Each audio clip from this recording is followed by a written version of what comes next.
Hi everybody, Nathan Ronen, CFA, here with an update for Level 2 candidates.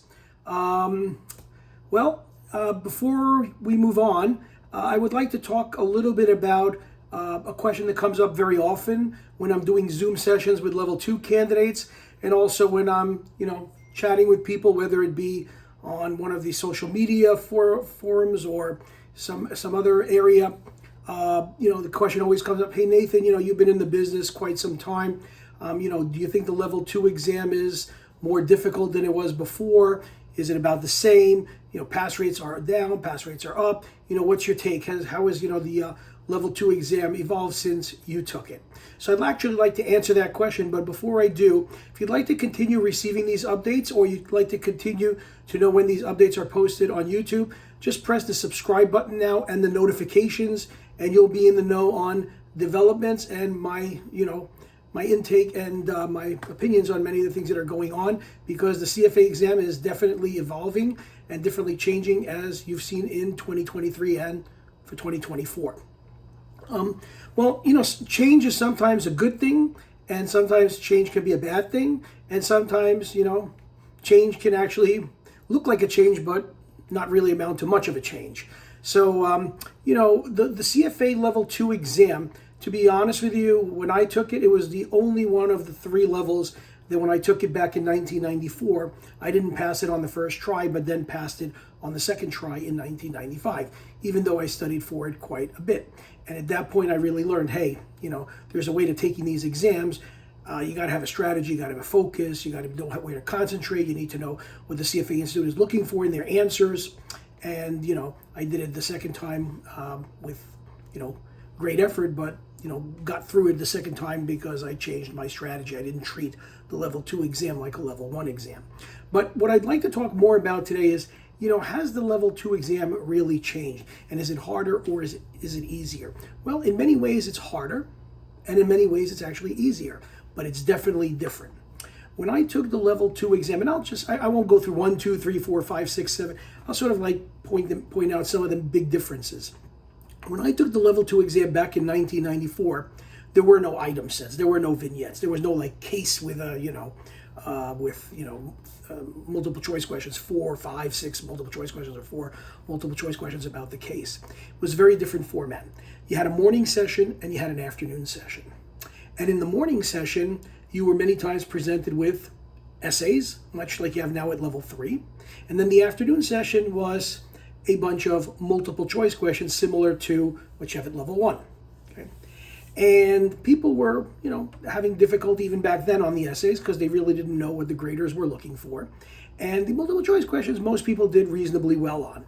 But you had 2 sessions, and sometimes the multiple choice could be in the morning and the essays in the afternoon, or vice versa.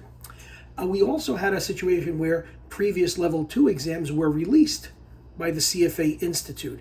Now for Level 2, they stopped doing that in 2005, thereabouts around 2005. They stopped releasing their Level 2 exams, and they went to this item set format that you see today, these vignettes with a story and about 4 questions, or 6 questions, but now it's 4 questions.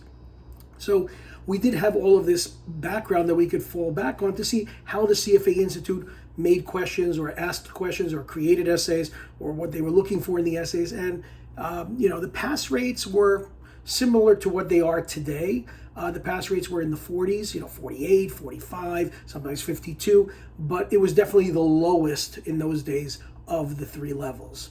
Level 1 was much higher, Level 3 was much higher, and Level 2 was the lowest of the 3 levels. People got very frustrated at Level 2 because they tried to apply a Level 1 technique to passing the exam. They didn't pass, they tried again. But what made it harder for us as candidates back in the 1990s and even 2000 was that the Level 2 exam was only given once a year, in the first Saturday in June. Now it's a completely different situation. You can take the Level 2 exam 3 times a year, in May, August, and November. Okay, there was never a time when you could just take it twice, really, like you did with the Level 1, but it went from a stage of just 1 time a year to about 3 times a year. So if you took it in May, and now if you take it in May and you don't pass, you can still take it in November. Same curriculum, same materials, same content. So you really have more chances to pass the exam in a year than way back when I took it, that if you failed, you had to wait a whole year to retake it again in the first Saturday in June. So that's kind of the situation. Now, the exam also was about, I believe it was 120 multiple choice questions in one session, about 120 multiple choice questions, or sometimes 60, but don't remember the exact number, but either 60 or 120. And then the essay portion was about 11, 12, 13, maybe 10 essays where you had to actually write. It was a complete paper-based exam. It wasn't computer-based as it is today. So people actually had to write. It was graded by graders. And guess what? After you did the level 2 exam, you then had to wait a long period of time, all the way from the beginning of June till end of August sometimes, to get your results. But your results weren't sent to you on a computer or, announced. You actually had to wait for it to come in the physical mail by your mailman. And I'd go out there and say, hey, you got something for me? Sorry, Nathan, didn't come in today. And I'd be checking. And they wouldn't tell you actually when they released it. They would actually just send it out to you and you'd get it by snail mail. So suddenly people in California were getting their results and I didn't have mine. Or somebody got it in Delaware, I didn't have mine. And guess what? I'd have to wait. And then you'd wait and you'd wait, and then eventually it would come. You'd get this big envelope in the mail, much like you'd have your college letters come in the mail in those days, and you could, peer a little bit through it. Oh, congratulations! I'm going to open it up. We regret to inform you. Oh no! And then you'd stop. So, I'm exaggerating a little bit, but you get the point. You had to open up the letter, look at it, and then it showed you the 10 different areas, and it was with stars, less than 50%, between 50 and 70%, over 70%, and the stars, they were like little asterisks, ethics, below 50%, quant, above 70%, and then it would show you how you basically passed or failed. But again, you didn't really have any insight into the actual pass rate, or they didn't have a pass rate or minimum passing score that they showed you any lines or anything like they do today. So again, it was a little bit more antsy for us because we didn't have a date that we actually knew when the results would come. We only knew sometime at the end of August, and then we'd have to wait for those results in the mail. Another thing that also reminded me of is for level 2, you were only able to enter the CFA program as a graduate of college.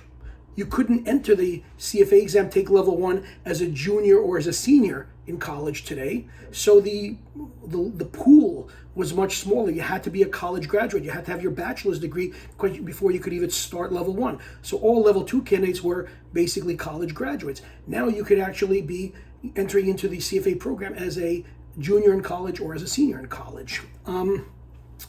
Also, what I thought might be interesting to know is that the exam back then was a 6-hour exam. 3 hours in the morning, 3 hours in the afternoon. Today it's 2 hours and 12 minutes and 2 hours and 12 minutes. In those days, as I said before, it was essays and then multiple choice questions. Today it's item sets. Item sets in the first session, item sets in the second session. I believe, it's kind of changed in terms of the total format.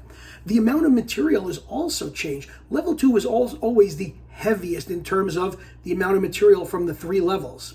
But we had probably a little bit less material than you all have today because some of the derivatives and alternative investments wasn't even in the program. When I was a level 2 candidate, we didn't even have swaps. Swaps only entered into the program when I was level 3 in 1996.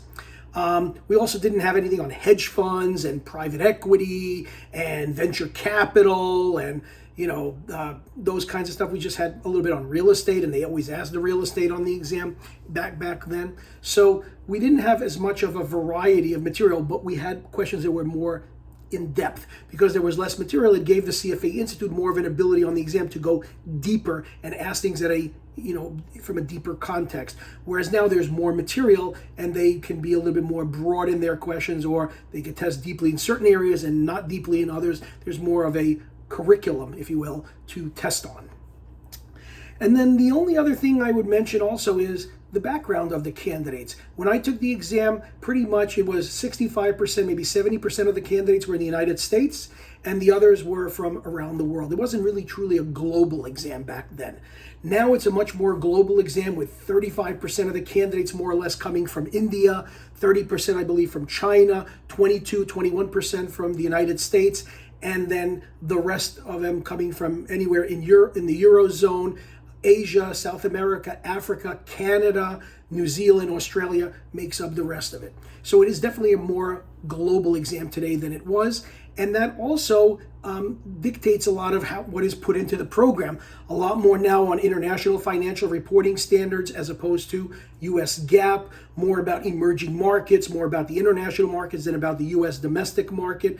Some issues dealing with taxes and other types of things in the Level 3 program that are not only just about US taxes, but double jurisdiction and source jurisdiction and revenue and all kinds of stuff with estate planning that wasn't in the program. But in terms of Level 2, Level 2 has a much bigger focus on asset valuation than it did back then when I took the exam. Much more on equity, fixed income, derivatives, and alternative investments, learning how to value bonds, learning how to value equity, learning how to value alternative investments, learning how to value derivatives between dates, after a certain date. A lot of that stuff we didn't really have as Level 2 candidates. So the exam has definitely evolved. It's changing with the time. Now with the practice skills that you're going to have at 2004, where you're going to have to choose, Python or, financial modeling. I mean, we didn't have that as well. So that attests to how much development there's been in the Level 2 program along the way. That's pretty much the points that I wanted to pick up on. Remember, again, when I took the exam, it was all written with where you circle little dots on a Scantron. Okay, we still have to wait a long time, but now everything is computerized. Everything is go on there. You choose A, B, or C with the mouse. Done. Okay, and you have a little board where you could do math and all that kind of stuff. We had pieces of paper that we could write on. But we had to hand them in. So would I say the exam is more difficult? Probably not. I think they probably have more material, but less depth sometimes. But I think that the exam is still a very challenging exam at Level 2, and Level 2 tends to be mostly the biggest headache for candidates going through the 3 levels. I don't think that's changed. Pass rates are about the same as well. All right, well, that concludes a little bit of a history of the Level 2 exam. If you have any questions, you can always reach out to me, Nathan Ronen, at Chalk and Board. That's CHALK and AND, board, BOARD, chalkandboard.org. And I'm happy to answer your questions, and I hope you'll join me to help you pass your Level 2 exam. Thank you.